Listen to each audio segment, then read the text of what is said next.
दोस्तों, ये दो आदमी जीप का डीजल चौरा रहे थे। तभी एक आदमी को जीप में पैसे का बैग दिखता है।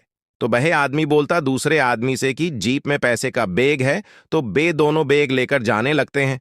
तो जीप का मालिक ले जाते देख लेता है और उनका पीछा करता है। तो वह रेल के डिब्बे के नीचे छुप जाते हैं, चुपचाप लेट जाते। फिर उस जीप वाले के पास दो आदमी आते हैं। बोले, क्या हो गया?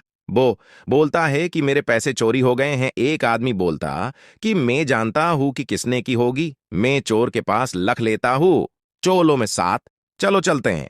वो आदमी चोरों के पास ले जाता है। चोर भाग रहे थे। फिर कुछ ऐसा होता है जिसे देखने से पहले राम जी के भक्त हो वीडियो को लाइक एंड सब्सक्राइब करना, तो बहे चोर से सारे पैसे ले लें ते थाने ले जाते हैं।